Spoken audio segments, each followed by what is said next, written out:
We're trying to keep it positive. We're trying to keep it positive. Hi guys, welcome to today's video where I'm going to talk to you about how much it cost me to become a pharmacist. So I'm not trying to bring any negativity to the profession. As you guys know, I absolutely love being a pharmacist, but I just thought, yeah, I was looking at my student loan the other day and I thought, I kind of wish I'd known this before I went into it. You know what I'm like. I just want to share the information, so I thought let me break it down and tell you exactly how much it cost me to become a pharmacist and stay on the register and apply to be on the register and all things like that. So let's get straight to it. Before we go on, I just want to quickly mention that obviously for other people the costs are going to be different. Some of you are international students or some have parents who can afford to pay for tuition.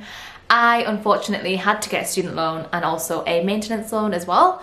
So I'm going to break it down and tell you exactly how much it cost me. So obviously my first greatest fee is my student loan. So I started the pharmacy degree when fees in England tripled.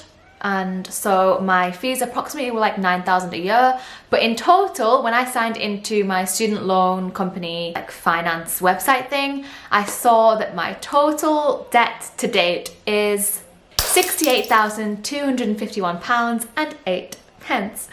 I'm sure it was less than this, but obviously because of interest it must have risen. So as far as I can remember, I paid about £9,000 a year, like as in I borrowed about £9,000 a year for the actual degree, and it was a 4-year degree. And then on top of that I got around £1,700 or like £1,500, like I think around 3 times a year. I can't remember exactly, but that's about roughly it. Basically in total I borrowed, I guess it was around £65,000, but like due to interest and all of that stuff, whatever, it's now today £68,251.08, which obviously is very overwhelming. And when I signed in I was like, what the hell, I'm sure I've been paying this off. But it's automatically deducted from my salary. Last month about £138 was deducted from my salary, and that went straight to the student finance company. I find that that is the hardest, like that is like the biggest bulk amount that I'm like, oh my god. But again, day to day it doesn't really affect me that much because I'm paying it off in such small amounts, and it also just gets like taken straight out of my salary. So whatever, it's depressing, but there we go. The second fee is the examination fee. So once you've finished your 4-year degree, everyone has to sit, you know, the pharmacy exam to qualify as a pharmacist, and that cost is around £182. So I can't remember exactly how much it was for when I sat the exam, but that is this year's fee. So it was £182 for this year's candidates to sit the exam, and that is literally just an examination fee for you to be able to sit the exam. Like it really annoyed me when I had to pay this, because I was like, what was the point in me doing this for 4 years, like, and paying all that money if I have to pay for the exam as well? But we're not going to go into it. It's just a fee that you need to pay. The third fee is the application fee just to get onto the register, and this is £106. Again, there's nothing you can do about this, and even if you are unsuccessful and they reject your application, you lose that money. I don't know what the reasoning is behind this, but yeah, that's just, again, £106, just down the drain it goes, just for applying to get onto the register. Apparently it states that this fee covers the processing of your application and is non-refundable even if your application is not successful.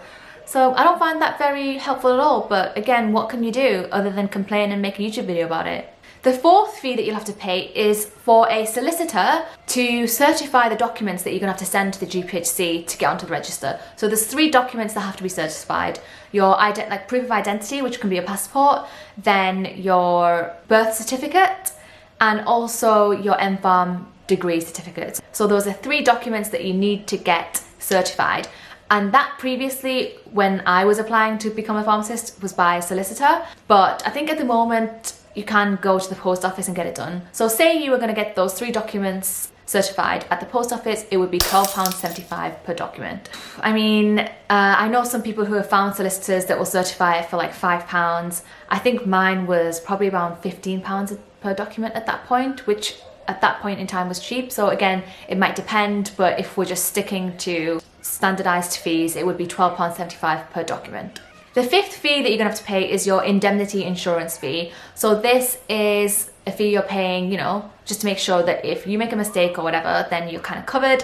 And for pharmacists who have just qualified, it's £99 by the PDA. I'm not working for the PDA, they don't have any, they're not sponsoring this video or whatever. It's just that I started my insurance with them and I've carried on like that. Obviously the £99 fee is just your first year fee, and then it will increase over time. But again, that insurance fee depends on whether you're working in community or whether you're working in hospital or both or whatever. Like they cover a range of different things, but that'll be on their website. And like I said, I'm not promoting them. So if we're saying that you're paying £99 a year just for your insurance, then again, I'll tell you the total cost at the end. The sixth fee is an annoying fee that you just have to pay every year, which again, no one told me about, but it's just a fee that you have to pay to the GPHC just to maintain and keep your name on the pharmacy register, and that was £257 this year. So if we're taking all of those things into consideration, which is my student finance debt, which includes my degree and maintenance loan, if we're also thinking about the examination fee and just the application to get on the register fee, the solicitor / certification fee, insurance fee and the registration fee, all of that in total is £68,933.33. So that is what it has cost me roughly to be working as a pharmacist today. So that is approximately just under double my annual salary, which is really nice to know. At the end of the day, like, you end up just paying it and it doesn't, like I said, necessarily affect your day-to-day life. But I thought that if you're gonna go for pharmacy, you need to know everything about it, and I didn't know. So here I am laying it out for you and telling you exactly the true cost. So I hope that you enjoyed this video. Like I said, everyone's circumstances is different, and you might have parents who can pay for your maintenance loan but not your student loan, or if you're international students, you might have parents who are able to pay the full thing so you don't have a debt and all of that. Yeah, it was just my video telling you as a normal, just simple British UK living girl how much it's cost me to become a pharmacist. So I hope that it helps. I hope it wasn't too negative. We're trying to keep it positive. We're trying to keep it positive. Anyway, I hope that you enjoyed the video, and I'll see you in the next one. I know I've already said bye, but I think I should just quickly add that obviously becoming a pharmacist already costs this much money. And so when a lot of people ask me questions like, shall I pay for the RPS mock exam? Shall I pay for textbooks and all this? I just say to them, like, keep it simple. If you think that you really need to pay for mocks, then definitely go for it. But I try to stick to the mindset that, like, I've already paid so much just to get here. Like, why am I paying even more? Like, I should be able to manage it with the fees that I've had to pay already.